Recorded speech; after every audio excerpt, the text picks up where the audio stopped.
Oke, alhamdulillah Melinda sudah hadir. Kita undang sini dong, yuk kemari. Silakan. Terima kasih, maaf. Sudah banyak yang Terlambat. menunggu-nunggu. Iya.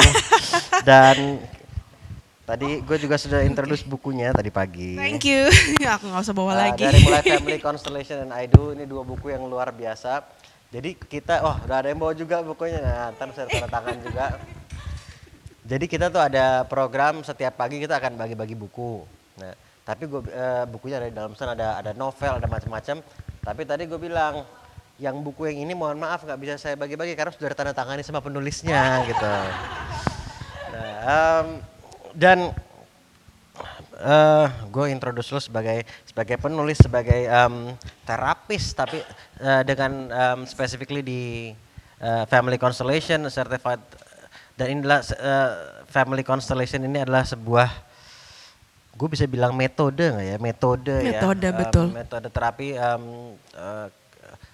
terkait memutus generational trauma juga gitu kan. Dan waktu itu kita pernah ngobrol sekali di podcast, walaupun itu masih podcast yang versi bahasa Inggris ya. Iya, betul. Kita harus ngobrol lagi. Kebalik loh, dulu tuh podcast bahasa Inggris, tapi nyetaknya bahasa buku Indonesia. Terus habis itu sekarang kita bahasa Indonesia, bentar lagi buku Inggris dicetak gitu. Jadi luar biasa teman. Kayak akan terbit dari ini. di Singapura. Iya. Amazing. Dan ini juga there are many reasons kenapa 2 buku ini juga buku yang best sellers gitu. Karena memang ketika lu baca, ini buku bukan cuma sekedar insightful, tapi buku ini aplikatif. So again, terima kasih banyak sudah menulis buku ini. Terima kasih sudah membacanya juga. Dan gue sangat rekomend teman-teman semua untuk benar-benar baca dan juga join kelas-kelasnya Melinda juga. Tapi sekarang kita mau memaksimalkan waktu kita dengan ngobrol langsung. So, sekali lagi thank you udah datang jauh-jauh dari Kuningan melintasi kerutan lalu lintas ya. Gue mau mulai langsung dengan sebuah pertanyaan. Habis itu mungkin gue akan lempar ke teman-teman juga, dan Melinda juga ada sedikit yang nanti mau ada sedikit exercise juga ya. Tapi gue mulai dengan pertanyaan yang sangat simpel. Kalau kita bicara ngomongin revisi hidup gitu, ada nggak momen tertentu yang membuat lo merasa kayaknya gue perlu mengubah atau merevisi hidup gue gitu. Ada nggak sih momen tertentu yang bisa lo ingat? Jika ada lebih dari satu, mungkin salah satu momen yang lo merasa kayak I need to do something, I need to revise, I need to change gitu. I have to say kaget ya, orang pikir ini adalah aku jadi terapis hari ini, jadi penulis hari ini adalah sesuatu yang terencana, tapi sebenarnya enggak. Karena gue inget dulu lu pernah bilang, I read your book ya, atau one of your podcast, you did say, Ali pernah bilang kayak bedanya apa, kayak I'm one of those people that aduh hidup gak semuluk-muluk deh, yang penting maksudnya nggak makan uang haram gitu ya, terus setahun 2 kali liburan udah gue seneng gitu, that's it gitu. Kayak ngapain sih sampai harus yang gimana-gimana, yang ambisius segala macam gitu. Terus I think I did remember you said something about sampai di mana titiknya liburan itu sudah tidak kayak mentok, udah kayak mati rasa gitu. Kayaknya something that gives you mestinya kebahagiaan, tapi kok kayaknya nggak the meaning itu nggak nampol lagi gitu. Dan I know something is wrong gitu. Ini masa hidup cuman kayak begini aja sih gitu, kayak kerja liburan. Udah, that's for me dulu tuh kayak hidup tuh kayak gitu, Ali gitu. Terus sampai to a moment of point di mana I tend to notice, I'm one of, seperti kalian, aku juga menanyakan what is life purpose sih, penting gak sih gitu, kayak sangat life purpose itu sangat besar gitu. Aku cuman mau hidup ya pokoknya mengikuti the rules of the game, udah deh itu aja, I'm happy gitu. Tapi ternyata gak happy gitu, aneh ya. Terus yang di mana itu dulu saya mempunyai perusahaan furniture dan mestinya and winning a lot of award, best designer, product designer award, dimasukin featured in magazine zaman dulu Fortune ya, 40 under 40 gitu. Kan mestinya membawa kebahagiaan ya, tapi enggak. Lucu kan, kayak ini aku kurang berterima kasih atau gimana sih gitu kan. Terus ternyata aku notice kalau ditanya gimana aku tahu cara life purpose gitu, kan banyak ya, misalnya mau problem di dunia ini banyak. Cara untuk tahu tuh mau what is my calling, kan beda-beda orang pasti di callingnya beda-beda ya.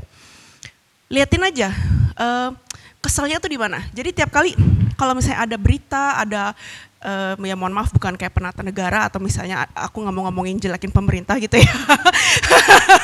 Atau siapapun lah, bukan pemerintah juga, kayak pengusaha gitu ya. Aduh duit segitu banyak, maksudnya kayak pencitraan, lihat lu deh keluarganya bener gak sih gitu. Kalau keluarga aja gak bisa nata bener, lu jangan nata usaha, jangan nata negara deh gitu. Hah kok itu yang selalu jadi trigger point gue gitu, you know. So everything about kayak luarnya citranya baik tapi keluarnya berantakan. Ya lu nata dari yang fondasi dulu deh gitu. I don't know about all of you, pasti orang-orang trigger pointnya tuh beda-beda gitu ya. Karena purpose, life purpose kalian beda-beda. For me tuh kayak kalau yang family itu sangat fondasi terdalam. Kalau itu aja nggak bisa beresin, kayak bikin gedung fondasinya nggak bener, jangan harap deh bisa itu mau bikin gedung itu bisa akan menjadi kokoh kayak gitu Ali. Jadi di situ gue nangkep bahwa family itu ada hubungan kaitnya trigger, padahal sekolah nggak sekolah psikolog, nggak sekolah sekolahnya apa ekonomi. Ngelenceng banget kan gitu, kayak ini nggak ada hubungannya nih, gue ini banget ya, kayak eri banget gitu, bentar ini ceplok-ceplok gitu. Tapi nggak juga. Kalau misalnya sekarang saya umur berapa sih, 45. Terus kalau ambil titik garis besarnya, kalau ditanyain orang gitu elevator pitch, what do you do? Where should I begin gitu ya. 10 second explanation adalah first half of my life, hidup aku setengah di depannya itu mempercantik rumah orang secara fisik, furniture. Second half of my life, aku membantu orang mempercantik rumah dari dalam. Jadi kalau dilihat tuh life purpose tuh kayak apapun yang kalian belajar tuh pasti not wasted. Jadi jangan takut buat teman-teman di sini yang masih eksplorasi. Aduh, gue dulunya accounting, terus habis itu sekarang hijrah ke something else gitu, nggak ada hubungannya nih. I don't know, it's like a big jigsaw puzzle. Nanti akan make sense at the end gitu. Something like that. Terkonek pada waktunya. Terkonek, iya kayak begitu. Oke, tepuk tangan lo. Thank you. Jadinya gue punya satu pertanyaan tambahan deh gitu. Mungkin buat teman-teman yang di sini sebelum tanya juga yang belum familiar sama apa sih itu family constellation, mungkin secara brief bisa cerita sedikit ya? Boleh deh.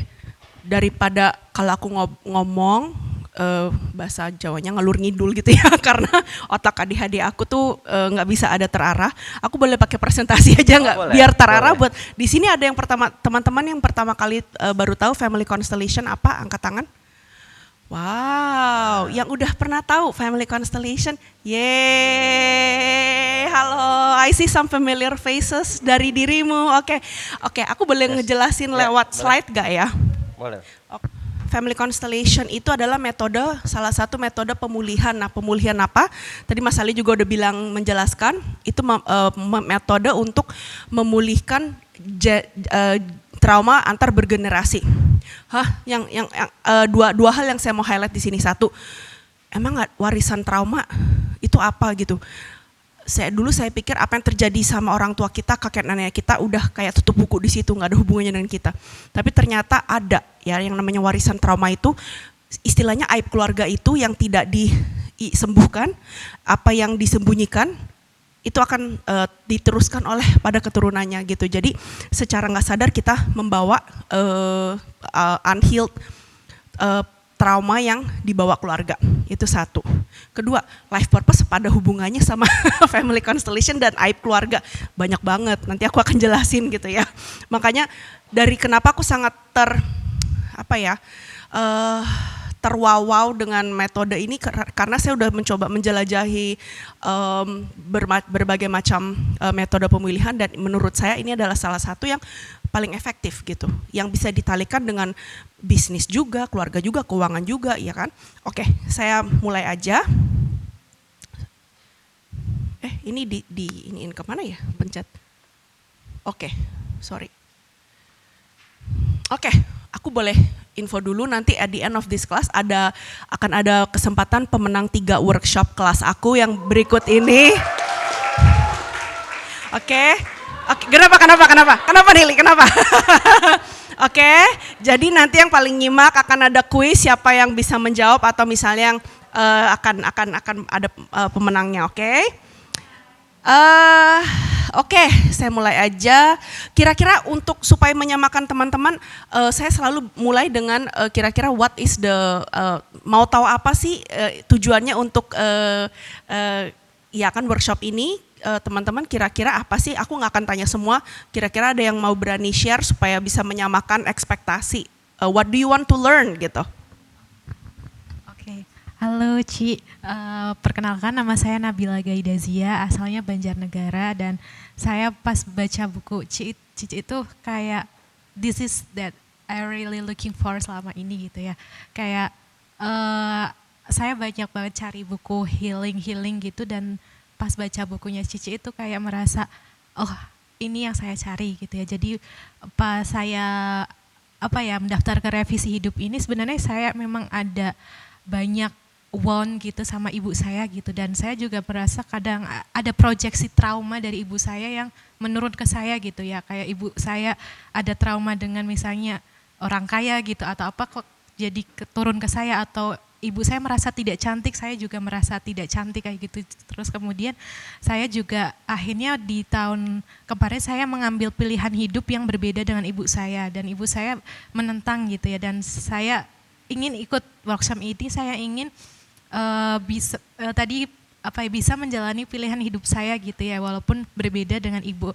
Kayak Mas Ali bilang lebih baik kan up down di track yang sesuai life purpose gitu, dan itu selaras banget dengan apa yang saya komunikasikan ke ibu gitu, bahwa jadi waktu itu sebenarnya case-nya jadi CPNS, saya diterima CPNS gitu, walaupun saya mengikuti CPNS tidak sesuai life purpose saya, ya nanti saya akan merasa kehilangan arah lagi kayak gitu sih. Saya sebenarnya ingin lebih bisa healing trauma dari ibu saya, terus kemudian bisa lebih ajak atau kokoh dengan keputusan saya tanpa bayang-bayang ibu gitu. Terima kasih. Tepuk tangan. Kamu telah menjelaskan semua konten saya. Gimana kalau skip aja? Oke, jadi terima kasih ya. Penting untuk teman-teman di sini jelas dulu kira-kira tujuannya mau belajar apa, karena aku selalu percaya Li juga what you input, apalah ada yang lu outputnya berdasarkan berapa banyak yang diinput gitu ya. Kira-kira begitu. Oke, sorry, ini tadi ke belakang. Ini kok ke belakang ya, sebentar, sorry. Oke, life purpose dari perspektif family constellation tuh apa sih? Ya, dalam family constellation therapy, life purpose bukan sesuatu yang kamu ciptakan dari nol, ya, yang orang bilang mau ikut dari nol lagi, ya, that is not that dari perspektif pandangan family constellation, tapi melainkan sesuatu yang kamu temukan ketika kamu berada di posisi yang tepat dalam sistem keluargamu. Ya, tadi Mbak Nabila bilang ya, ketika dia mengikuti ibunya untuk CPNS, ya kan, dia ada di tempatnya dia sebagai seorang anak gak? Ya, tidak. Dia menjalani impian ibunya. Nabila bukan Nabila sendiri. Jadi makanya kalau teman-teman di sini yang aduh aku life purpose-nya apa ya, ngeblok atau belum tahu atau udah tahu tapi takut. Nah, kira-kira kamu tidak berada di tempatmu sebagai anak. Ya, jadi kamu menjalani hidup keluarga orang lain yang bukan punyamu. Itu akan menghalang life purpose gitu kira-kira. Ya. Next. Ya, normal view life purpose itu bukan personal tapi sistemik. Karena kita dilahirkan kita mempunyai 2 orang tua, masing-masing orang tua kita mempunyai 2 orang tua lagi yang mempunyai dua orang tua lagi sampai 7 turunan. Jadi kita bagian dari sesuatu sistem yang besar kayak makro banget gitu ya. Jadi kita tidak bisa melihat life purpose sebagai micro individu, cuman kita nggak bisa. Karena sebelum kita banyak tuh kayak embel-embel warisan trauma yang kita nggak tahu. Itu akan menjegal seperti tadi Mbak Nabila bilang ya. Trauma alergi misalnya kayak sama orang kaya atau misalnya merasa dirinya nggak cantik, itu udah menjadi blockage menjadi ke tujuan hidup kamu ya. Jadi penting untuk kita identify belief system apa sih yang ngeblok kita sama life purpose kita gitu kira-kira Li. Ya, jadi kalau dari systemic view itu berdasarkan life purpose itu sejarah keluarga dan leluhur dan trauma keluarga yang dibawa entah sadar atau nggak sadar. Ya, yang itu bisa mensabotase life purpose kita, ya, keberkahan kita, karena kita belum pulih atau healing beban-beban atau cerita orang tua kita, gitu, ya kan? Jadi purpose-mu dibentuk oleh apa yang terjadi sebelum kamu lahir. Can you imagine? Itu yang bikin aku tertampar-tampar. Wow, saya pikir I'm just me. Yang penting gue jalanin hidup sebaik-baiknya, doesn't care tentang papa, tentang mama, mau jungkir balik, kakek nenek, terserah, bukan urusan aku. Tapi ternyata, wah itu kayak ditonjok-tonjok banget sih Li, gitu. Makanya aku tersengsem banget sama metode ini, karena, oh my god, gila banget gitu ya, kok bisa ya gitu ya. Jadi kadang kamu tidak hanya menjalani hidupmu, kamu tuh sedang melanjutkan, mengkompensasi, atau memperbaiki cerita anggota keluargamu.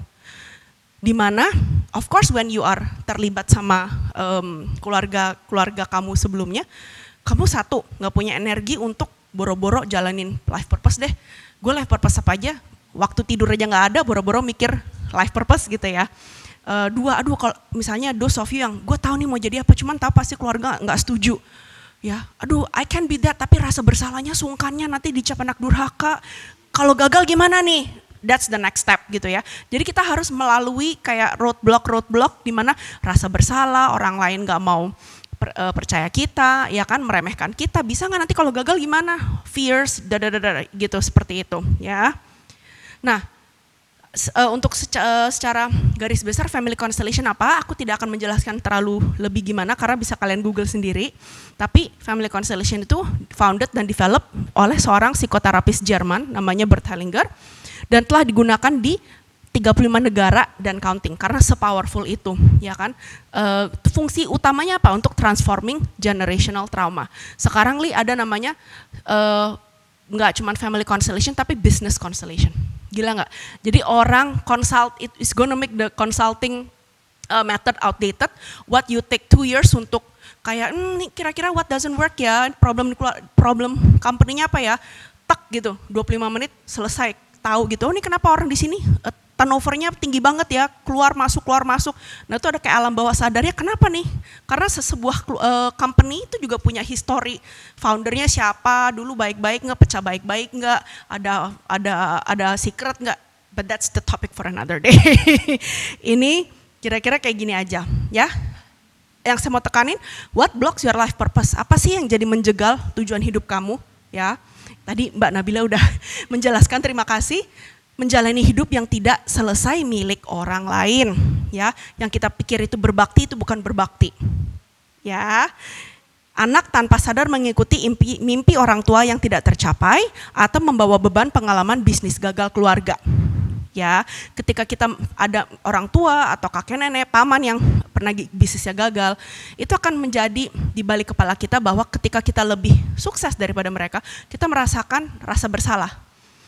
Lancang nggak ya, aku bisa lebih kaya, lebih bahagia daripada orang tuaku yang menderita. Jadi kadang-kadang seorang anak tanpa secara sadar lebih prefer to be a good child. Karena diterima. Dan orang tuanya nggak merasa minder atau misalnya susah untuk ngomong seperti itu. So they choose failure daripada sukses tanpa secara sadar ya. This happens gitu. Ya, kamu pikir itu passion padahal itu kamu lagi mengejar pujian, bukan tujuan. Ya, jadi pujian orang tua karena kamu mau lihat, Mom, do you love me? Do you love me more? Gitu. If I follow you, aku nurut dengan totalitas. Mama kan sayang aku nggak? Nah itu berbahaya gitu kan. Karena di ibu yang dewasa, ibu yang tepat, is okay. Karena kamu ngikutin kedewasaan. Tapi ketika ada ibunya belum pulih, toxic, drama ya kan, mengikuti dengan totalitas, kamu juga akan mengorbankan hidup dan mimpimu, gitu kira-kira. Ya, kamu tidak di sini untuk memperbaiki luka orang tuamu, kamu di sini untuk hidup penuh sebagai dirimu, gitu. Oke. Next one adalah what blocks your life purpose? Anggota keluarga yang dikucilkan atau dikecualikan. Teman-teman di sini yang pernah ikut workshop aku selalu ada tahu aku jelasin prinsip ketiga, law of belonging. Ya, law of belonging itu apa? Kita tidak boleh mengucilkan, melupakan semua anggota keluarga. They deserve to be there, ya kan? Maybe they did something bad. Ada yang kriminal, ada yang narkoba, lahir di luar nikah. Yes, it's their behavior. Bukan dicap, oh you're something wrong with you, enggak. Terus habis itu, oh malu-maluin sama keluarga, udah jangan ngomong sama si A, si B, si C, tante A, om A, gitu. Nah itu sangat bahaya. Kenapa? Karena sudah terbuktikan di family constellation, siapa yang kamu kucilkan, otomatis auto terulangi di generasi berikut. Oh nih dia bikin, ada si tante bikin malu nama keluarga, udah jangan deket-deket sama dia. Nanti pada keponakan atau anaknya sendiri membawa malu nama keluarga, tapi cabangnya lain aja. Tapi sama-sama bawa malu nama keluarga, kira-kira gitu. Ya, jadi penting banget apa yang bisa kita lakukan sebagai anggota keluarga. Ya satu, ya jangan ikutan gosip gitu. Ya kan, dua, netral aja. Kalau misalnya lebaran atau Natal, undang mereka, makan masalah mereka nggak datang, it's on them. Tapi kita tetap ngundang mereka, gitu, seperti itu. Ya, contohnya seperti apa? Ya, pengucilan, bentuk pengucilan itu, saudara, anak, leluhur yang terlupakan, ya dalam bentuk keguguran, aborsi, mantan pasangan, leluhur yang bangkrut, bisnis yang dirampas saat perang, korban scam dan lain-lain.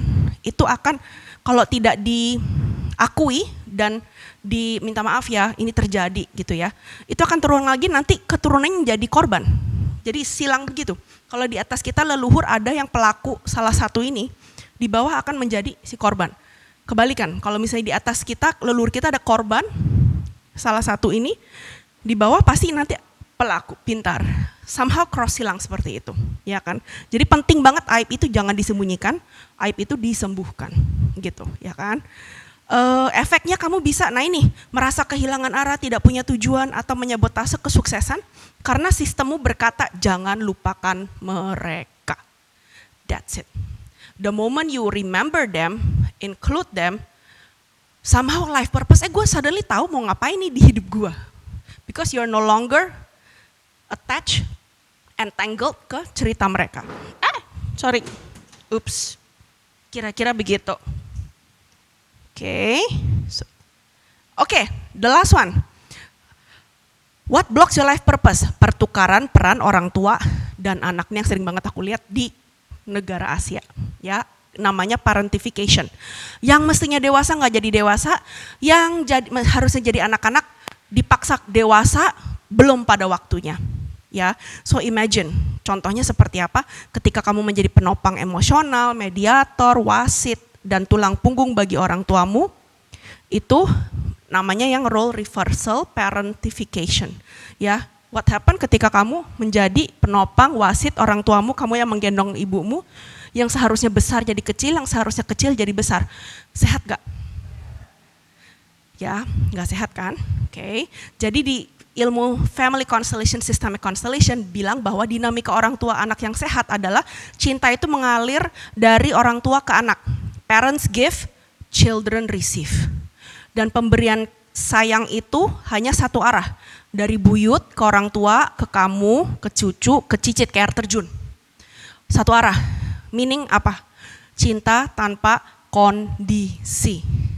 Unconditional love, correct. Tapi banyak banget kasus keluarga disfungsional di Asia yang saya alami adalah, yang saya ketemukan, kita suka biasanya cinta dari anak ke, kalau enggak kamu anak durhaka, harus berbakti, ya kan? Hebat, gravitas, opposite of gravity, air terjun bukan ke bawah, dia ke atas. Kamu ya harus nanti dengerin mama, anak yang baik tuh yang patuh, kamu harus giniin mama, kamu harus dengerin. Nah, itu berarti indikasi cinta itu lawan arah. Dari bawah ke atas, yang itu nggak sehat. Kenapa? Kalau kamu kasih cintanya ke atas, ketika anak ini berkeluarga, berkarir, life purpose, itu perlu bensin kan? Ya, Abis, udah kasih mama, kasih papa, ke adik-adik, ke ponakan. Terus kamu mau start company dengan bensin kosong, kira-kira bagaimana jadinya si company ini? Belum kalau udah punya pasangan suami istri, anak-anak, dapat sisanya. Nih aku kasih orang tua dulu nih, ya. Sisanya ya udah kasih ke pasangan, ke anak. Kira-kira hubungan pernikahan mereka bisa sehat?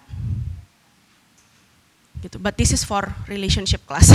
Ini bukan relationship ya. Jadi kira-kira gitu. Jadi cinta yang sehat buat orang tua ke anak adalah orang tua memberi, anak menerima. Cinta yang sehat buat pasangan suami istri adalah yang berkondisi.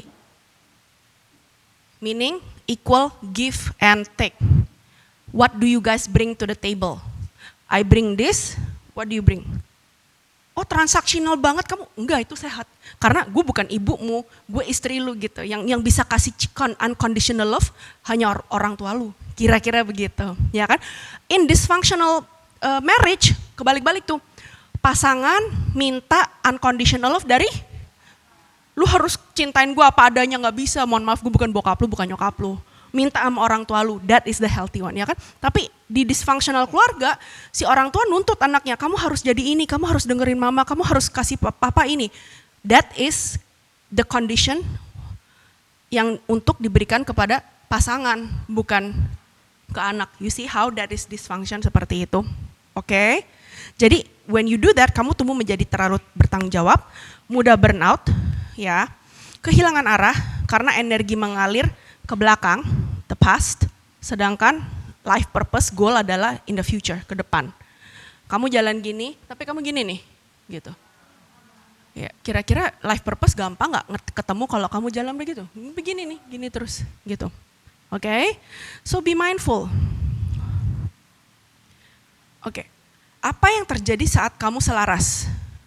Ketika udah tahu tempatnya, udah oke balik, nggak ada rasa bersalah, udah mengolah oke mau ke depan ya.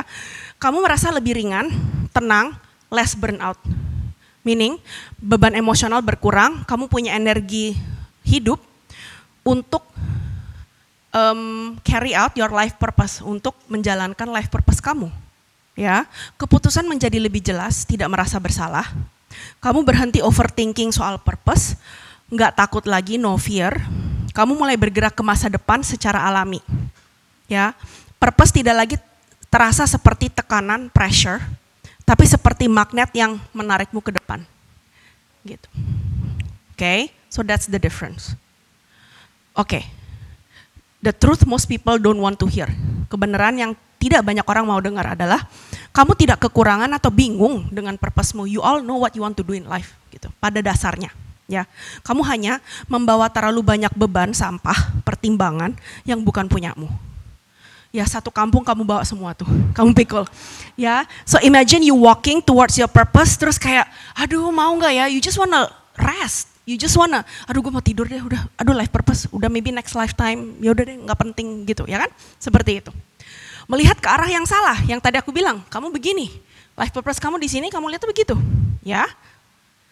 Dan ketiga, berdiri di posisi yang salah dalam sistemmu, yang mestinya jadi anak, jadi orang tua, jadi Superman. Oh aku harus menyelamatkan semua papa, mama, adik, keponakan. Ya, apa kabar yang life purpose kamu dan pasanganmu, apa kabar, ya kan, gitu. Ya, oke. Sorry, ini bukan how to fight. Itu tadi bedanya. Kok jadi sorry. Aku salah ini ya, sebentar. Oke, jadi real systemic shift ya adalah bukan kamu tanya apa sih passionku, apa sih yang aku mau, ya. Tapi daripada menanyakan purposeku apa, tanyalah 3 hal ini. Apa yang aku bawa dan jalankan yang bukan milikku.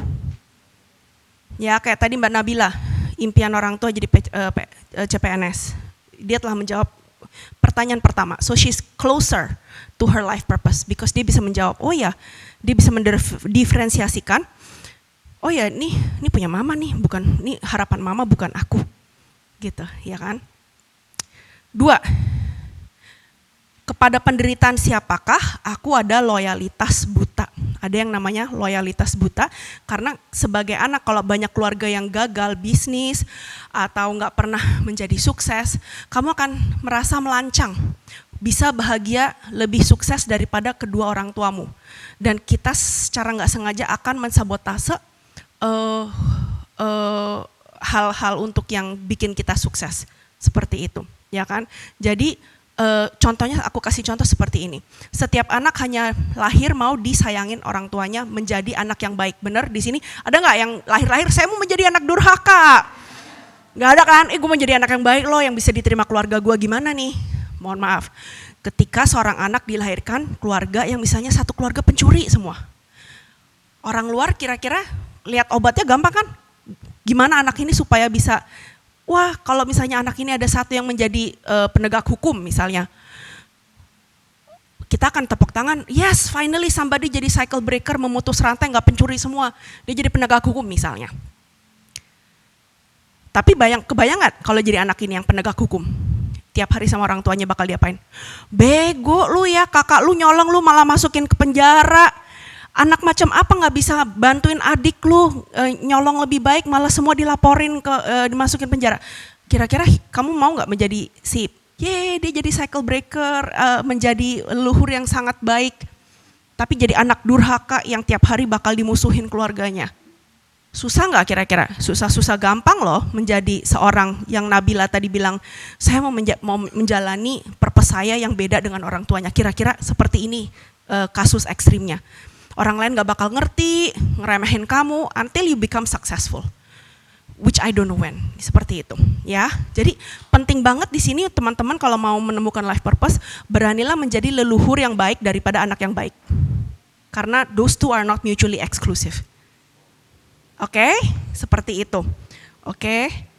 Tadi slide aku. Nah ini, what blocks your life purpose secara summary, ya apa sih kejelasannya? Normal view adalah kalau life purpose itu tidak tahu arah, bingung, ya. Tapi pandangan sistemik adalah kamu sedang menjalani cerita orang lain, yang saya tadi bilang loyalitas tidak sadar atau blind love. Aduh takut nih life purpose nanti kalau gagal gimana? Ya kan takut gagal, ditolak, ketidakpastian. Tapi sebenarnya akar permasalahannya dari pandangan sistemik adalah takut melampaui orang tua atau menjadi terlalu berbeda sehingga ditolak dan mengkhianati keluarga. Ya, di sini saya ada satu kasus very successful, kerja di Gojek, single. Tapi tiap kali mamanya minta duit sama nih orang, anaknya. Kenapa saya selalu iya kamu single, kakak kamu udah nikah punya keluarga semua. Ya. Sampai dia daripada sungkannya untuk bilang, saya ada duit tapi saya nggak mau pinjemin mama, dia resign dari Gojek. Atasnya pada bingung, karirmu ini bagus banget loh semuanya, kenapa? Enggak kamu karir kenapa? Karena lebih enak bilang sama mama, sorry ya saya dipecat, daripada saya ada duit sih tapi nggak mau pinjemin mama. Kira-kira mau yang mana? Ya, jadi ini adalah hal untuk gimana kamu mensabotase secara nggak sengaja, bagaimana dari dilihat orang, iya deh saya ada duit tapi saya nggak mau pinjemin kamu aja, ya. Dan sayang sekali di sini banyak kasus yang saya lihat, banyak anak-anak yang tidak durhaka, mau membulani orang tuanya, cuman kadang-kadang orang tuanya durhaka.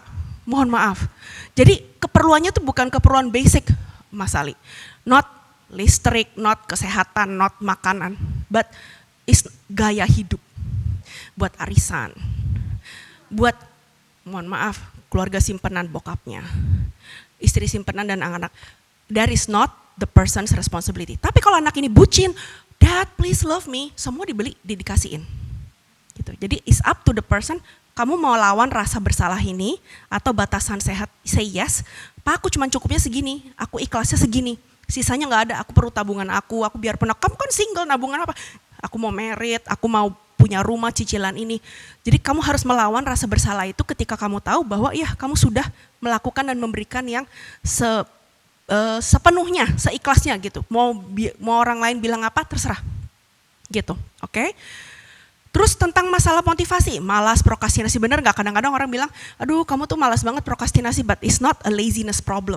Tapi energi terikat pada dinamika keluarga dan drama yang belum selesai. Sehingga, aduh capek duluan, baru life purpose. Udah deh aku main HP aja di kamar, pusing banget, I just want to escape. Ya, so it's not a laziness problem. yang the most favorite nomor 4, overthinking. Ya, analisis paralisis, terlalu banyak berpikir yang ini atau yang ini ya. Life purpose aku banyak nih pilihannya. Tapi sebenarnya pandangan sistemik loyalitas terpecah. Tertarik ke arah sistem yang berbeda, what we call split loyalty. Ayah PNS, ibu pengusaha, aduh yang mana ya saya mau ngikut, kalau saya jadi pengusaha saya merasa kayak mengkhianati ayah yang CPNS, kalau saya CPNS, aduh tapi si ayah entrepreneur gimana nih? Oke, jadi itu ada split yang bikin kamu overthinking. Oke, so you ask yourself, apakah ada split loyalty antara orang tua atau leluhur di atas? Last one, merasa stuck. Aduh kok karir udah gini-gini aja terus gitu ya. Kurang peluang atau strategi yang salah sih, atau kamu kurang ambisi di kantor. Jadi selalu diloncatin sama bawahan gitu yang naik pangkat terus ya. Tapi pandangan sistemik adalah terjerat dengan anggota keluarga yang dikecualikan, dilupakan atau ditolak. Ya, jadi ini ada satu kasus di mana satu profesional bilang, kenapa ya saya selalu bawahan saya dipromosiin terus di kantor, padahal saya first in last out. Yang pertama kali di kantor, yang terakhir pulang. Tapi kenapa ya, performance review juga bagus-bagus. Kenapa selalu? Nah setelah diulik-ulik lagi family constellation, dia baru bilang nggak sadar, dia bilang ibunya begini, kamu jadi perempuan, jangan pintar. Oke, nanti suamimu minder, oke? Secara dia nggak sadar tuh, kerjaannya bagus, beneran bagus. Kenapa ya saya nggak pernah dipromosi? Karena dia masih megang ya belief system dari mamanya seperti itu ya. Di keluarga ini anak perempuan yang baik adalah anak perempuan yang tidak lebih pintar daripada suaminya. Itu di sini, alam bawah sadar, gila kan? Terus saya bilang ya udah terus gimana? Yang kamu mau change? Tapi 50-50 nggak tahu nih suami kamu akan lari atau pergi karena papanya dia pergi pernikahan ibunya berpisah karena memang ibunya lebih pintar, lebih karirnya jauh lebih bagus daripada bapaknya. Ya 50-50 aku nggak bisa bilang, tapi itu pegangan pilihan di tangan kamu sendiri dengan whatever resiko itu. Is no easy decision, dua-duanya susah. But which one will give you no regret? Itu penting gitu. Dan akhirnya secara nggak sadar 3 bulan lagi dia bilang, you won't believe it, aku baru dipromosikan setelah 6 tahun nggak pernah dipromosikan, akhirnya dipromosikan. Just congratulations, I think I know kamu pilih yang mana ya gitu. Kamu udah pilih, ya udah deh. I trust suami aku kalau mau sama aku ini hanya ketakutan ini milik ibuku, bukan aku. Gitu. Jadi dia mengembalikan ketakutan yang sebenarnya bukan punya dia, itu punya ibunya.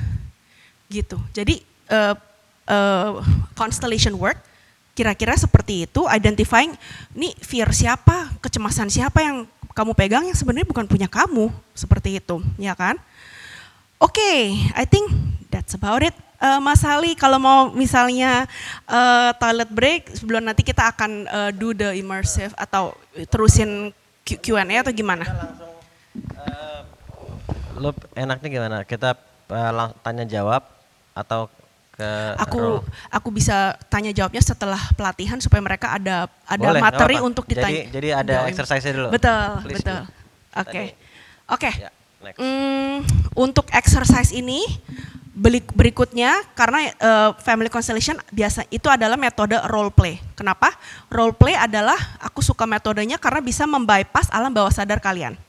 Jadi it cuts the healing time, langsung bisa bypass ke alam bawah sadar, you will know nanti seperti apa gitu ya. Saya mau volunteer 2 orang maju ke depan. Mbak yang itu, ya berdua sini. Ini yang saya sebut blind constellation. Kalian tahu kalau misalnya blind research, double blind research, kita hanya saya yang tahu. Mereka merepresentasikan seseorang atau sesuatu dalam keluarga kalian. Mereka nggak tahu apa yang mereka representasikan, tapi saya tahu mereka merepresentasikan apa. Oke, jadi saya akan memberikan kertas ini yang nanti akan di-reveal setelah pelatihan ini. Teman-teman di sini bisa memilih dari tempat duduknya, nanti akan saya jelasin cara permainannya seperti apa. Oke, sebentar.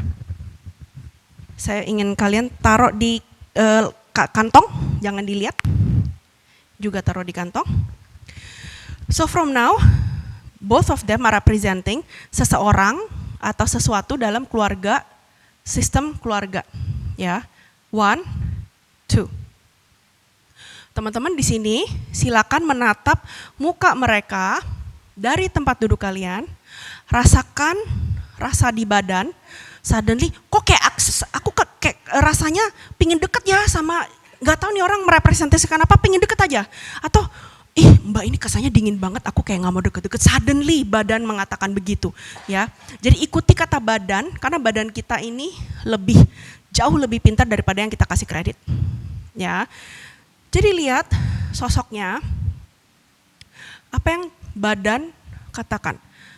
Tidak ada rasa juga adalah rasa. Saya nggak rasakan apa-apa, juga adalah sebuah rasa. Lihat tatap rautnya masing-masing. Pertama, apa kata badan? Lebih positif, lebih negatif? Take note, ya. Coba for yourself, nggak usah di-share. Ya, jadi sejujur mungkin, tertarik atau lebih ke kok nggak mau deket-deket sama mbak ini atau bapak ini.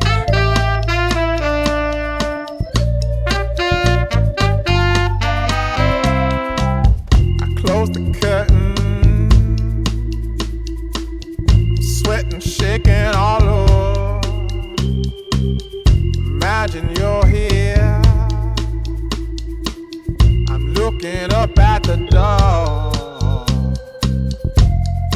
I'm a better man with your love than without. Stuck in the Jadi kan melihat dan kemudian merasakan lebih nyaman mana? Artinya bisa nggak merasa cukup nyaman dua-duanya atau merasa tidak nyaman dengan dua-duanya atau memang harus memilih? Biasa ada dominan yang di depan gak nyaman tapi di samping di antara dan di belakang lebih nyaman. Oh, melihat rasanya ada rasa ya. Kalau melihat tadi bisa diulangin apa rasanya? Maksudnya apakah kan tadi yang mana yang lebih nyaman saat melihat gitu kan? Apakah memang harus memilih lebih nyaman yang mana saat melihat atau bisa sama-sama nyaman atau sama-sama gak nyaman? Ya, pas waktu pelatihan untuk melihat bukan perbandingan, tapi satu persatu. Ya, jadi bisa aja nggak nyaman sama dua-duanya, nyaman cuman sama yang satu, atau nyaman sama dua-duanya. Jadi it's a separate, jangan dibandingkan figur ini sama figur ini, itu beda. Gitu. Tapi kalau yang tadi 3 itu perbandingan posisi paling nyaman di mana, gitu. Ya, oke. Oke, sebelumnya kenalin aku Nur Rahma, aku masih mahasiswa dan aku asal dari kota Cimahi. Ini, I don't know, this is trauma or anything else, but mungkin keluarga aku tuh berbeda. Keluarin, jangan ditahan. First thing about pelepasan, if you are feeling something, jangan ditahan. Let it out, biarpun kamu nggak tahu kenapa kamu nangis, kamu keluarin aja. Karena kalau kita tekan, kita pendam, eskalasinya nanti ada penyakit fisik. Ya, seperti itu. Jadi, it's okay, lepasin aja. Ada tisu? Ada yang ada tisu? Ya, oke. Nggak apa-apa, efeknya cuma air mata doang kok, it's okay. Kalau kamu bisa nangis, berarti kamu masih bisa merasakan. Kamu belum kayak zombie gitu, jadi it's okay. Oke. Oke. I'll be better. Jadi mungkin keluarga aku tuh berbeda dari sistem keluarga lainnya. Rata-rata keluarga aku tuh ada mungkin pengacara, ada juga direktur dan lain sebagainya. Pada satu kesempatan, waktu aku masih kecil, I don't understand why they make such a class of in this family. Like, you know, like we're the same family, right? Till I wonder, where is the real family? That's why I aim and I want to be more than them. That's why I work hard. I'm trying my best, and I get to exchange last. And I think why I feel empty right now, that's because I live other stories, and my mother and my father such an angels. They are angels. They didn't force me. They didn't ever compare me with each other, and I feel safe with my mother and my father. But again, the systemic problem is become from my whole family, and it's proved. And when I see Kak Siti as a role model, I feel like I'm crying.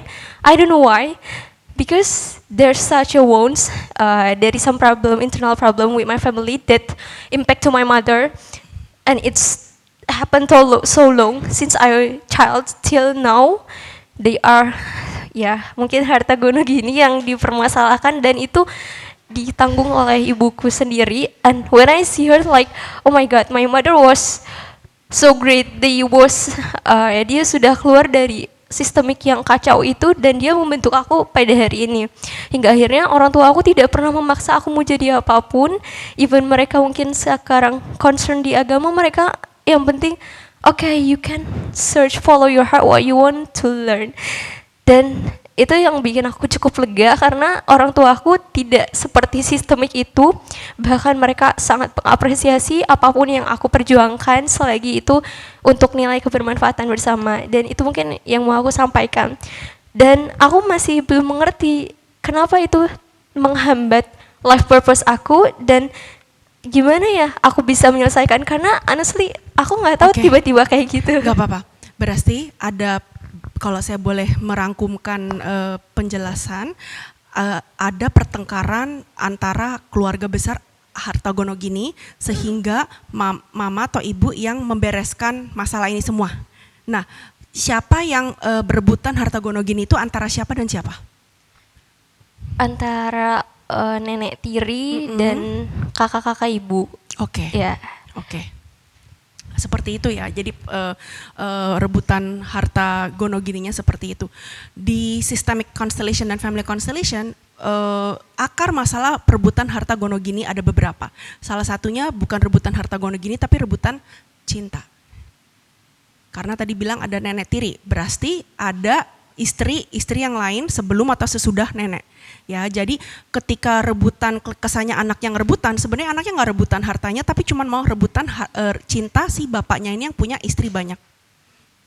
Gitu. Jadi bukan hartanya yang diperebutkan, tapi cintanya si ayah ini yang terbagi-bagi di antara istri yang banyak, yang dia tidak sadar. Ya, istri pertama merasa tersingkirkan, tidak dipilih karena ada istri kedua, ketiga. Nah, itu masuk lagi dari ke pola pengucilan, karena istri kedua, ketiga, dan keturunannya dikucilkan, sehingga dari peperangan harta gono gini mereka ya kelihatannya serakah, mau duitnya, sebenarnya pingin apa? Cuman pingin diakuin, aku nih keluarga ini juga keluarga. Ketika kamu mengakui semua yang terkucilkan, entah nenek tiri, keturunannya nenek tiri, anak-anak tiri, itu akan membantu kamu life purpose maju ke depan, gitu. Jadi coba ya, saya akan nenek tiri sama kakak-kakaknya. Kakak-kakaknya ada berapa? Kakak-kakak mama? I guess mungkin 4 atau 5. Laki-laki perempuan? Laki-lakinya banyak, perempuannya mungkin 3. Oke. Sebenarnya 7 deh. Wow, Iya, cukup banyak sekali. Iya. Oke. But let me make it clear, itu sebenarnya 2 cerita yang beda. Kalau untuk yang permasalahan harta itu di keluarga ibu. Tapi kalau untuk yang biasa pembandingan, jadi mengkucilkan karena kita bukan seorang direksi, kita bukan seorang pengacara, itu terjadi pada saat aku kecil dan keluar dari keluarga ayah gitu. Jadi itu ada konflik yang belum terselesaikan sendiri dari keluarga ayah. Tapi kalau dari keluarga ibu itu yang harta gono gini benar? Yes. Oke. Coba saya minjem dirimu. Berdiri. Bayangkan, ini nenek tirimu. Ini merepresentasikan kakak-kakak yang rebutan harta gono gini. Look at them, lihat mereka, tatap mereka. Apa yang kamu rasakan? Kalau kasih ini kayak empty, like lost, hopeless. Kalau ke kakak-kakak ibu kayak like why you're so egoist. Very good. Ketika kamu bisa melihat nenek tiri dan kakak-kakak mamamu, dan kamu bisa melihat mereka dan bisa bilang, terima kasih ya, gara-gara kalian, ibu saya membiarkan saya memilih jalan hidup saya. Okay, to all of you, thank you. Then finally, my mothers give me my own life Very good. with wholly and meaningfully. Tarik nafas. Bisa bilang, conflict is part of my family. Conflict is part of my family. Tarik nafas. Look at them. Aku melihatmu, Aku melihatmu, biarpun kamu nenek tiri biarpun kamu nenek tiri dan kakak-kakak mamaku yang egois. dan kakak-kakak ibu yang egois. Terima kasih Terima kasih karena konflik ini karena konflik ini saya bebas memilih saya bebas memilih jalan hidup saya. jalan hidup saya. Tarik nafas. Take a deep breath.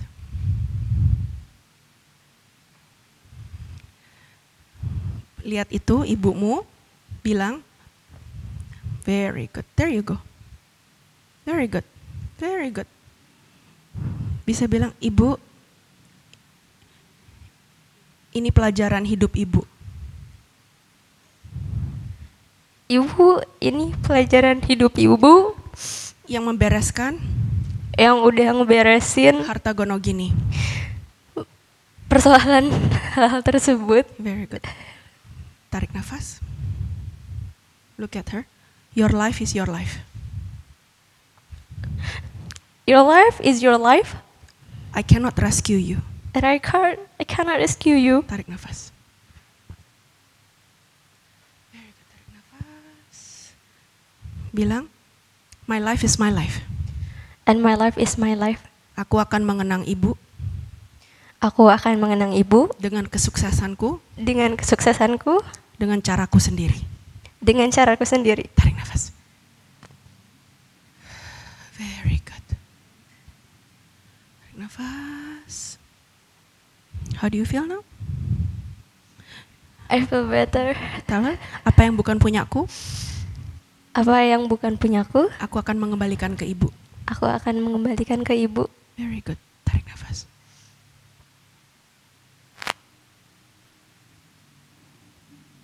How do you feel now? Feels like I talk with ibu. There you go. Give her a round of applause. Okay, what just happened, right? Dicap bad guy. Sorry, hero. Ya, korban, pelaku. Benar? Tadi dia lihat siapa yang nangis? Yang korban. Good luck having a good life purpose ketika kamu masih entangled dengan seorang anggota keluargamu yang menjadi korban. That's what I mean. Apapun yang kamu lakukan, kamu akan merasa, aduh aku gak boleh menjadi lebih sukses. Aku harus menjadi seperti korban, seperti ibu, supaya belong di keluarga ini. Ya, jadi pelajaranmu adalah untuk menerima orang jahat, pelaku yang dikucilkan karena egois, karena nenek tiri, dan kamu tidak boleh menjudge-nya bahwa gara-gara kamu nih ibu saya yang beresin sampah-sampah kalian. Nah, yang ini membuat kamu juga nggak bisa life purpose itu jadi block. The moment kamu bisa thank you ya, ini nggak ada hubungannya sama aku, ini pelajaran kalian. Whatever you do, kamu adalah nenek tiriku. Whatever you choose to do or not to do, aku nggak bisa tolongin mama karena aku yang lebih kecil, aku posisi anak. Mama yang harusnya lebih besar. But I remain your daughter. Aku akan selamanya menjadi anakmu, terima kasih udah leluhur dengan segala komplikasi.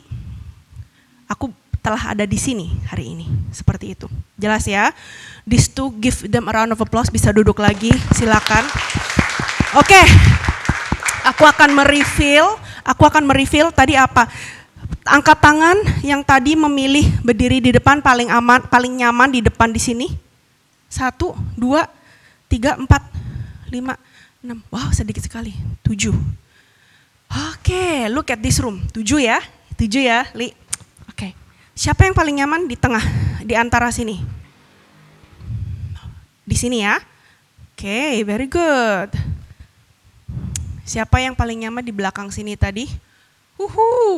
Lebih banyak ya, Lebih banyak gak? Paling banyak kalau aku bilang lebih banyak yang di belakang sama yang di tengah, benar? Yang di sini cuman 7 orang. Ya, artinya apa? Saya akan reveal dulu. Can you read out? Kamu ini merepresentasikan siapa dalam kantong kamu? Ibu. Ayah. Okay. So this represent your mother. He represent your father. Okay. Exercise pertama tadi yang perasaan itu di badan itu adalah perasaan yang genuine, authentic kalian terhadap ibu dan bapak kalian. Okay, so that's how you feel towards her and towards him. Itu tadi pertama, exercise pertama ya. Yang kedua, tadi kenapa aku pilih kamu? Apa emang beda berdiri di depan sama di antara sama di belakang? Ada. If this is your father and this is your mother, sehat gak? Kira-kira di sini. Kamu bilang papa kamu udah jangan gitu, Pak, mama bilangin jangan gini ya. Udah kalian jangan berantem please. Jadi wasit kan? Ya, life purpose di situ kira-kira bisa maju kalau jadi lem antara ayah dan ibu. Kalau aku maju, rusak pernikahan orang tua aku nih. Aku harus selalu di sini menjaga pernikahan orang tuaku.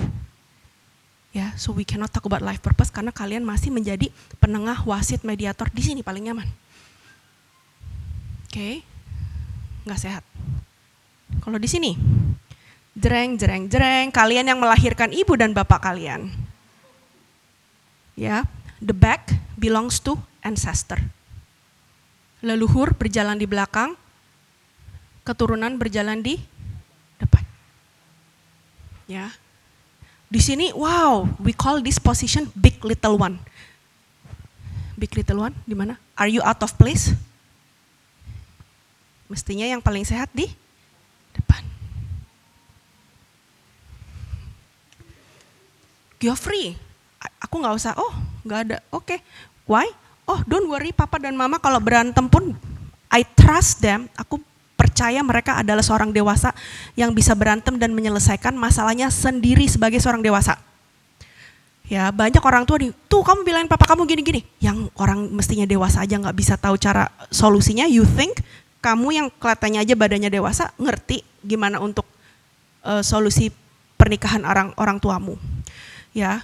The worst thing a child can do adalah take side.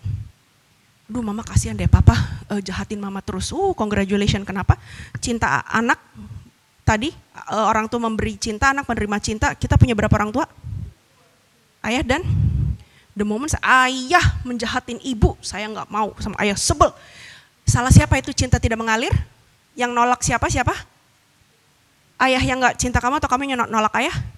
Congratulations. Tangkimu paling mentok 50%. Coba berjalan berkeluarga dan kerja dengan energi 50% karena kamu membela ibu. Aku gak mau apa-apa hubungannya dengan ayah. Congratulations, you screwed up your own life because you reject this person. Kenapa? Seperti tadi, orang jahatin ibu, father, gak pernah hadir secara Kita telah mencampuri, kita berdiri yang mestinya kita di sini, kita di sini. Trying to lindungin. Benar nggak? Nggak benar, nggak boleh. You pick each other, you married each other. Emang dipaksa nikah? Kan enggak. Selesain lah gitu. Ya, jadi seorang anak tidak boleh mencampuri urusan orang tuanya, tidak boleh memihak salah satu orang tuanya menurut dia dicap orang jahat. Ya, karena tangkinya cuma 50%. Ya, tugas seorang anak adalah membela orang tuanya sama banyaknya. Bukan membela tapi menerima. Melihat kenapa nih si orang tua ini, ayah bisa menjadi orang jahat ini, kenapa? Di belakangnya pasti ada dysfunctional relationship sama orang tuanya sendiri. Terus kakek neneknya apa kabar? Gitu. Kita mengerti sejarah si ayah, kita tidak akan menjudge dia. Kita tidak akan sebel sama dia. Atau vice versa. Mom cheated on dad. I need to protect dad. Kasihan ya mama menyakiti ayah. Banyak yang seperti itu. Ya, kita nggak bisa semena-mena melihat seperti begitu. Pasti ada akar masalahnya kenapa ini terjadi. Karena ini hanya puncak. Dan kemungkinan besar ini adalah pengulangan pola dari sistem kakek nenek. Gitu. Ya, so clear? So your job after today is to free yourself. Yang tadinya di belakang, coba bisalah di tengah. Yang tadinya di tengah, please bisa nggak kalau ke depan rasanya bersalah gimana? Ya, untung Li, lu di depan Li. Gue tadi kayak, awas lu kalau di belakang lu. Jadi munafik gitu, oh thank God. Gue udah kayak, please be in front, please be in front. Gue tadi udah berdoa gitu di belakang. Yes, Ali is in front, oke. So you're walking your talk gitu kan. So that's what happened gitu, oke. Jadi teman-teman di sini ngerti ya, yang kenapa penting harus di depan. Oke, yes. Thank you Ci Melinda udah diberi kesempatan. Aku Ria, aku mau tanya. Jadi kayak memang tadi aku berdiri di depan, tapi real case-nya ketika udah berdiri di depan memang kita jadi punya kebebasan untuk menentukan jalan hidup kita lah ibaratnya. Tapi at the same time masih ada perasaan guilty karena sering dicap, jujur Li aku sering dicap pembangkang, nggak mau dengerin, maunya suka-suka gitu. Jadi kayak karena aku selalu menjalanin apa yang aku yakinin dan insya Allah apa yang aku yakinin itu ya benar gitu. Nah tapi di saat yang sama karena adik kakakku lumayan cukup penurut, mau dibilangin sama orang tua, aku jadi dibilang yang paling pembangkang dan lain sebagainya gitu. Kadang berjalan tuh tapi masih jadi kayak ada perasaan gitu, ragu-ragu karena ini gue jadi bener gak ya gitu, kok gue malah dicap pembangkang dan lain sebagainya. Nah itu gimana cara mengatasinya? Thank you. Ria bisa melihat dirimu pembangkang, but trust me, potong kupingku. Kakak adikmu sangat jealous sama kamu, yang penurut itu. Karena kamu kok bisa ya kayak nggak bucin dan melakukan apa, bucin dengan orang tua dan melakukan apa saja yang kamu mau.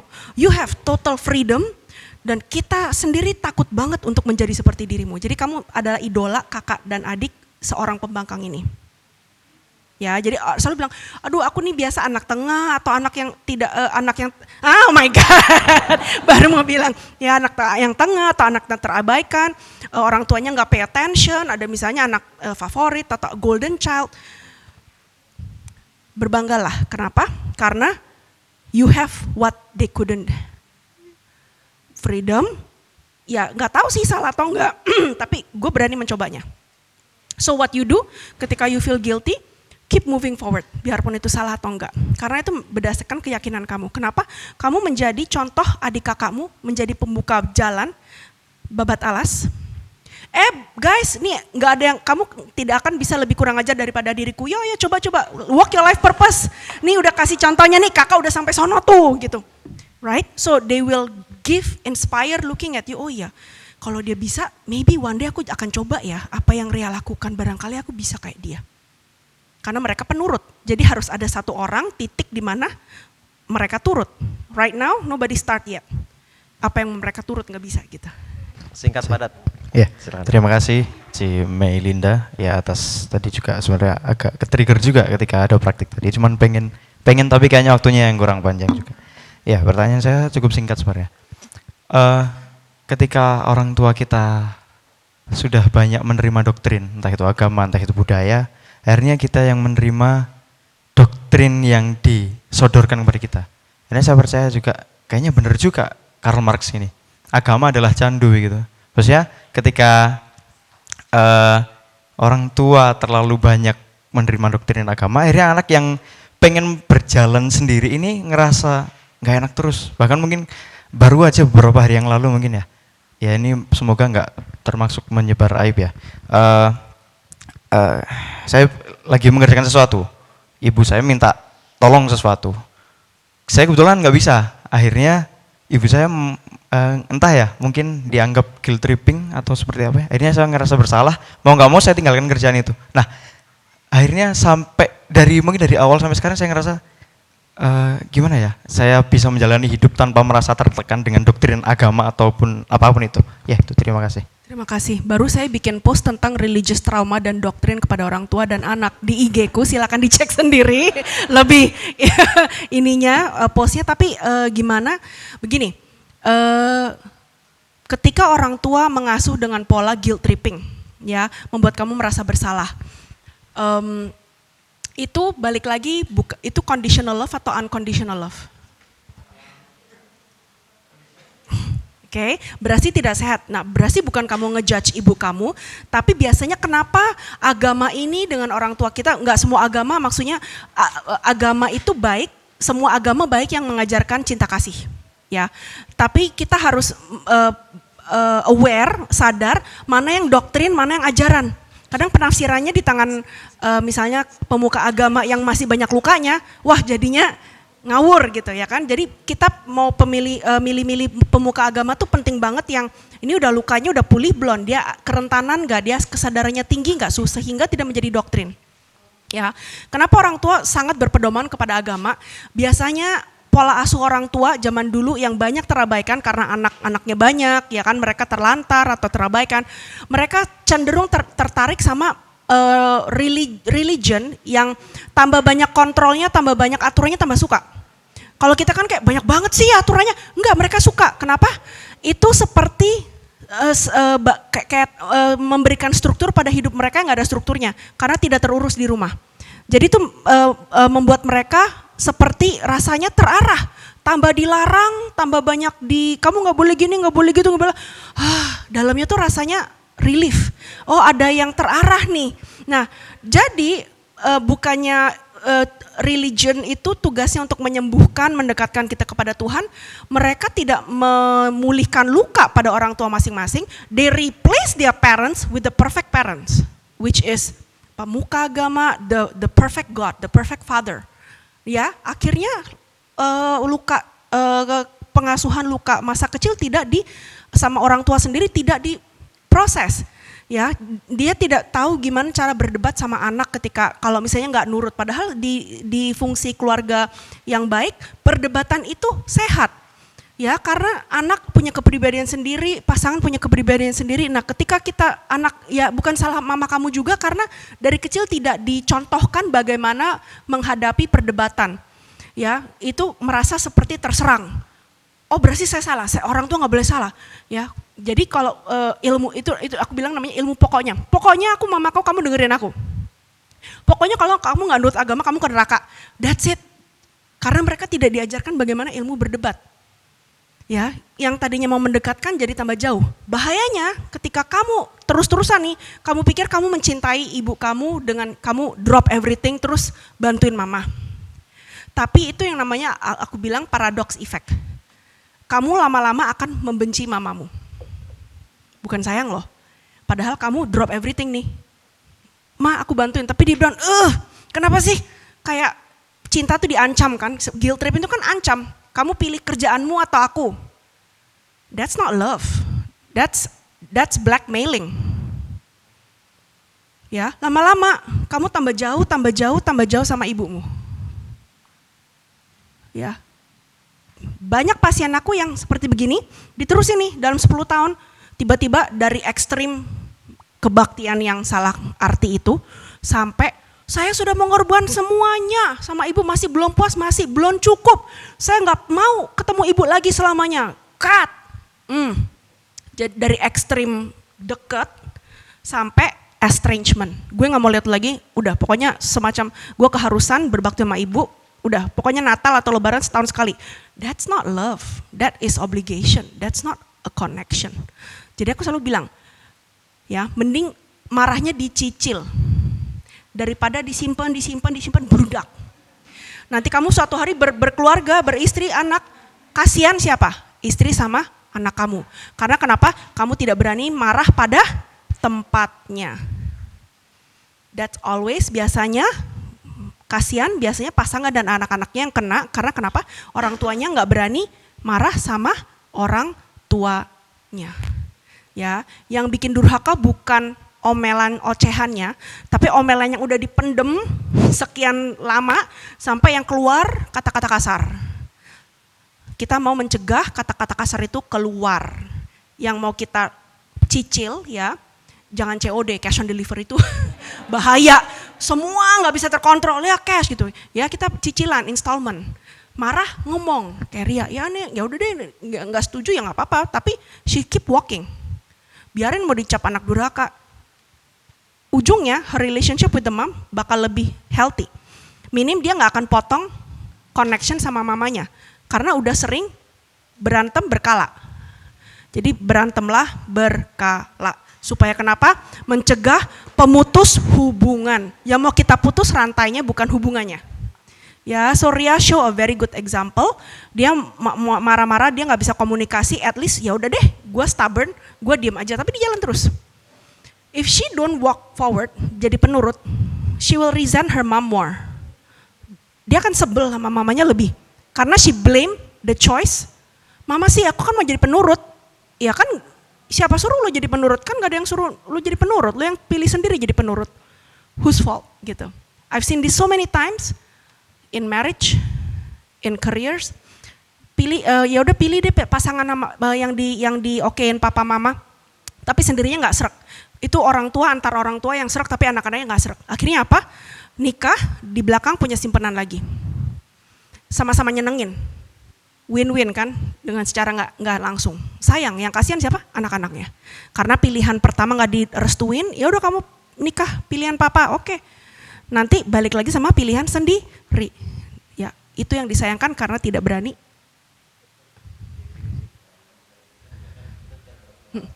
Ya. Oke, definisi berantem sehat sama nggak sehat ya. Definisi berantem sehat itu tujuannya bukan menyakiti orang tua, bukan untuk punishing orang tua. Oh, orang tua bilang nggak boleh, kamu sengaja pilih itu karena kamu tahu itu akan membuat melukai hati orang tuamu. Balas dendam. That's not berantem yang not nice. Tujuannya berantem adalah secara otentik kamu memang mau melindungi atau apa ya, defend your value. Aku nggak suka nih, ini aku emang sukanya begitu. Tujuannya untuk to understand, bukan untuk menang. Ya, the goal of conflict is not to win, is to hopefully they can see you and hear you. Tapi balik lagi, kalau orang tua sudah gede sama doktrin, right? Listening to you means what? Dia harus mengkhianati doktrinnya dia. Orang tua asuh dia dulu kecil. Oh gila, nanti kalau aku dicap kehilangan keluarga asuh aku dulu kecil, gimana? Masa aku mau dengerin anak aku? Jadi sometimes it's not mereka nggak mau dengerin kamu, orang tua hanya takut kehilangan tempatnya, kehilangan doktrin, kehilangan kepercayaan, feeling that they have to choose one or the other. Karena mereka sendiri belum sadar untuk memulihkan luka masa kecil sama orang tuanya. Gitu. Jadi tujuannya agama tuh bagus selama itu untuk mendekatkan diri sama Tuhan, ya kan? Untuk kita berdialog, untuk kita kalau ada problem, Tuhan ini gimana ya? Tolong dong bantuin, aku nggak tahu masalahnya seperti apa. That's good. Gitu, ya kan? Jadi tergantung penganutnya gitu. So don't be afraid. Next time don't drop. Mam, aku bantuin mama ketika aku udah selesai ya. Nggak sekarang ya mam, sorry aku nggak bisa bantuin mama sekarang. Bukannya nggak mau, nggak bisa. I want to help you, tapi sekarang nggak bisa. Minggu depan kah? 3 bulan lagi kah? Gitu. Oh kamu guilt tripping mulai gitu-gitu. Nah itu dia akan mentes. Kamu akan give in to your rasa bersalah. Atau kamu teruskan, jadi kamu tidak membiarkan mimpimu terus ke mama. Seperti itu. Clear? Jadi kamu harus tanda kutip tega. Apa? Oh minggat, banyak orang begini nih, aku sebel sama mamaku gak bisa ngomong ya, aku minggat ke kota lain. Ketemu bos, kamu tuh persis kayak mamaku ngontrol kayak begitu, mukanya doang ganti. Kamu bisa minggat, tapi pelajaran kamu ini untuk ngomong, challenging authority akan mengikuti kamu. Oh bos bos aku nyebelin ya, controlling kayak mamaku gitu, suka guilt tripping. Udah deh aku nikah aja, aku gak mau sama bosku, aku mau nikah aja. Guess what? Pasanganmu akan seperti guilt tripping. Kalau kamu sayang aku mas, kamu akan begini. Kalau kamu gak begini, kamu gak sayang aku. Oh pancet kayak gitu, you know. It's like ngikutin. Ya, jadi I always say, you can cut, faces can change, but the lesson stays. Ya, oh aku cerai aja sama istriku punya kucing. Oh guess what? Kucing kamu akan mendominasi. It will forever follow you kayak gitu. Minggat, oke. Real lesson. Minggat oke, tapi nggak permanen, temporarily. Ya, minggat itu dengan arti jaga jarak. Mam, aku nggak mau ketemu sementara dulu, bukan ngekat ya. Aku mau healing dulu nih. I'm so triggered by your presence. Aku sebel banget mama tiap kali selalu guilt tripping aku. Kamu sembuh dulu, pulih dulu, nanti deket lagi. Harapannya bukan untuk ibumu berubah, tapi kamu yang merubah responsnya dia ketika dia masih kayak gitu. Itu indikasinya pulih itu ketika kamu bisa merubah respon tanpa ibumu merubah dirinya. Gitu.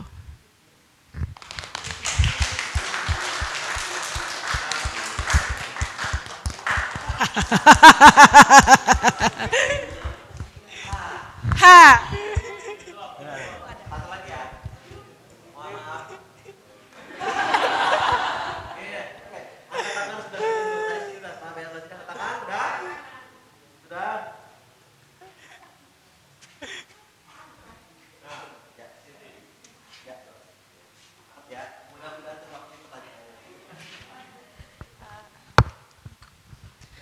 Izin bertanya, Ci. Saya kan punya di keluarga saya perempuan sendiri. Nah, saya tuh ngerasa agak terdiskriminasi gitu, Ci. Karena kadang tuh gini loh, kalau pagi-pagi tuh terasa semua pekerjaan rumah itu terbebankan ke saya gitu. Nah, saya nggak masalah, emang kayak fan-fan aja. Maksudnya ini hal sepele, nggak sebanding dengan apa yang orang tua saya kasih gitu. Tapi kelama-lamaan juga saya ngerasa berat karena terlihat jelas gitu Ci perbedaannya gitu. Ketika kalau pagi-pagi tuh nerakin saya tuh misalnya kayak cuci piring gitu. Tapi beda kalau sama anak laki-lakinya gitu, kayak bangunin kakak kamu, suruh makan gitu. Itu tuh bener-bener kayak ngerasa beda banget gitu, Ci. Nah, iya. Sementara di dalam hati saya tuh selalu kayak bertanya-tanya loh, kenapa gitu. Saya sebagai anak perempuannya kan juga dituntut buat kuliah sama kayak anak cowoknya. Tapi kenapa hal seperti ini tuh beda? Jadi kayak culture in my home tuh kayak emang kayak gitu, bener-bener gak tahu ya, mungkin emang dari mama yang nurut banget sama papa gitu. Dan aku tuh gak mau sampai nanti kan saudara-saudara aku laki-laki semua itu nerapin di keluarganya gitu. Aku kepikiran kayak sampai makanya sekarang tuh hal-hal yang berbau kesetaraan ini tuh kayak aku bener-bener pengen, kenapa sih harus dibedain gitu. Gitu sih. Terima kasih.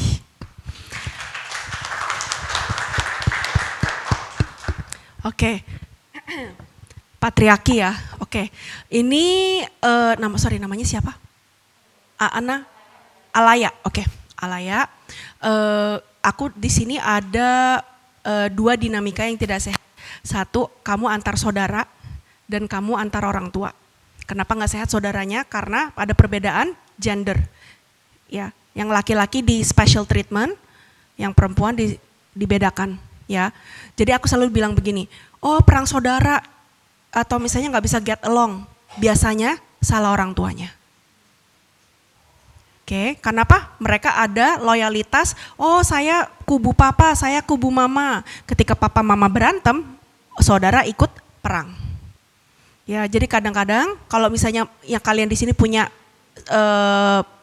kurang akur sama saudara atau bentrok sama saudara whatsoever, cek orang tua kalian rukun nggak seperti itu. Itu satu. Kedua, aku selalu bilang, kamu mengajarkan orang bagaimana how to treat you dengan gimana, apa yang kamu toleransi dan apa yang kamu enggak. Jadi mulai hari ini, ya, aku selalu bilang gini. Cara tercepat untuk merusak hubungan saudara adalah tolong dong kamu bilangin adik kamu tuh nanti jangan sering pulang malam-malam ya, orang tua nih ke anak satunya gitu. Tolong ya bangunin atau misalnya kamu bilangin dia jangan terlalu pulang malam-malam gitu ya kan. Terus kita menjadi anak yang baik, oh ya kan cuma menyampaikan pesan papa ke adik atau kakak ya kan baik jadi mediator, bener? Terus ke kakak atau ke adik ngomong papa bilang tuh tadi, kamu jangan pulang malam-malam. Dimana di sini pernah mencoba menjadi penyampai pesan, terus habis itu kakak atau adik bilang, makasih ya kak, iya nanti akan menyampaikan pesan, aduh kakak yang baik banget dan nanti aku dengerin, ya. Atau, so tau lu, emang lu orang tua gue? Oke, Benar adik kamu, itu bukan tugasmu. Itu tugas siapa? Yang melahirkannya. Ya, jadi from now on, ketika kamu tidak, sama seperti masnya, questionnya kamu, ketika kamu tidak mau lebih membenci saudaramu atau mau lebih akur, the next time orang tua bilang, tolong dong bangunin. Enggak deh, papa aja yang suruh bangunin. Ya kan? Kan kamu kenapa nggak mau? Enggak, papa aja, soalnya kalau aku bangunin susah, gitu aja. Jadi kenapa kamu tidak lagi menjadi mediator yang berdiri di tengah antara saudaramu dan orang tuamu?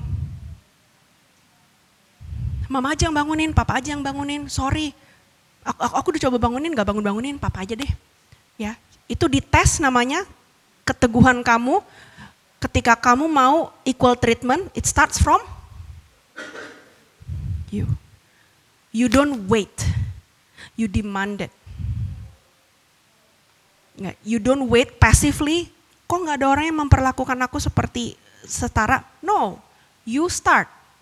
Apa yang oke, apa yang gak oke. Bukan terus kayak, oh saya tidak lama-lama, karena kenapa kita menjaga supaya kamu tidak membenci laki-laki. Karena kamu biarkan terus nih, lama-lama kira-kira kamu benci laki-laki nggak? Benci. Ya. Jadi kamu punya tanggung jawab itu untuk bisa melihat ya laki-laki atau perempuan sama kok kalian. Tapi kalau kamu udah ada kebencian itu karena kamu harus mengajarkan, it starts from you. Ya, jadi kamu punya tanggung jawab supaya nggak membenci kakak laki-lakimu, ayahmu, gitu. Karena ibumu juga sama, Pak. Barangkali sudah doktrin lama, barangkali istri yang baik adalah yang nurut totalitas sama laki-laki yang misalnya kepala keluarga. That's the best your mom know how at that generation. Gak ada tuh pikiran kesetaraan tuh apa, karena zaman dulu perempuan pernikahan itu adalah bagaimana mereka bergantung hidup. Correct? Gila, aku nurut bukan karena aku mau loh, aku nurut ini survival loh. Beda loh. Emang mau nurut tiap kali? Enggak, survival. But you in the next generation, sekolah, ya kan? You have other choices. Now you can actually, this is not nice. Mau memperlakukan ini mau ke perempuan atau laki-laki, it's not nice.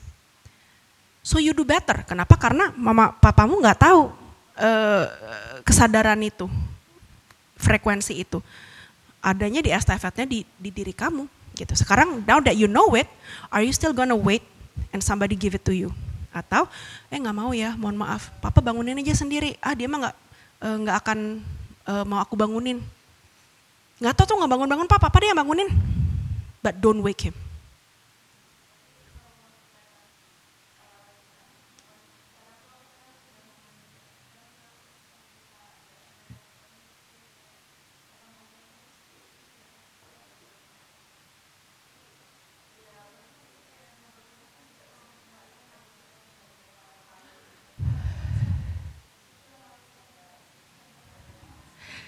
Nah, berarti gimana trauma respons kamu?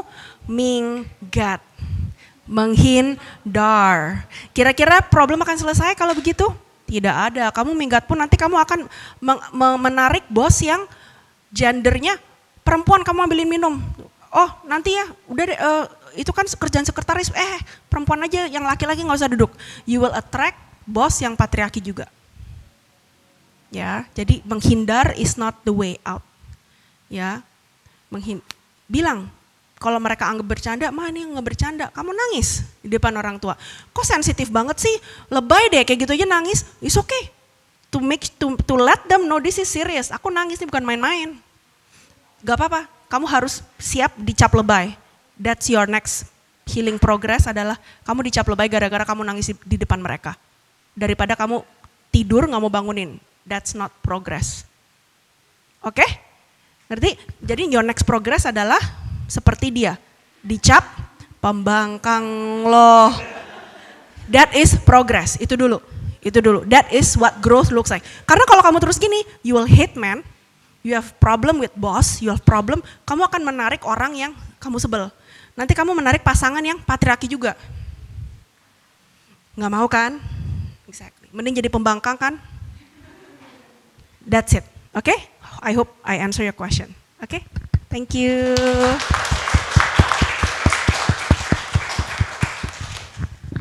Dengan berat hati. Saya perlu sampaikan bahwa kita harus akhir di sini. Tapi tepuk tangan sekali lagi dong. Thank you. Tepuk tangan sekali lagi buat Melinda. Thank you so much sudah Thank meluangkan you. waktu datang ke sini. Jadi bukan hanya sharing dari dalam konteks verbal, tapi bahkan experiential, gitu kan? Kita bisa mengalami langsung ya, practical, experiential juga. Terus tadi ada kelas itu kapan? Oh iya, the Next. 3 winners gimana tuh? I leave it to you who to pick gimana nih.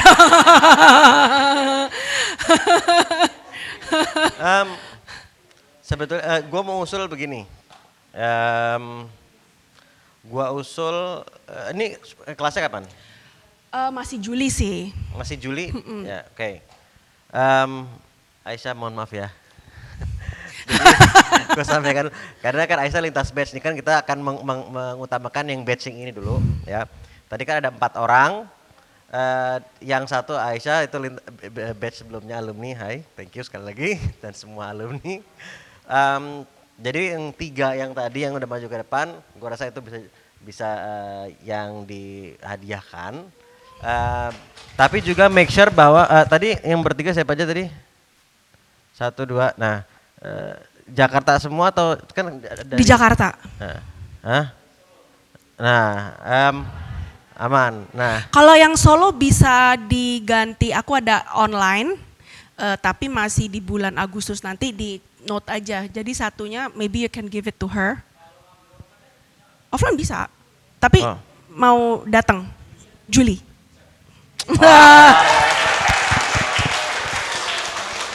Oke.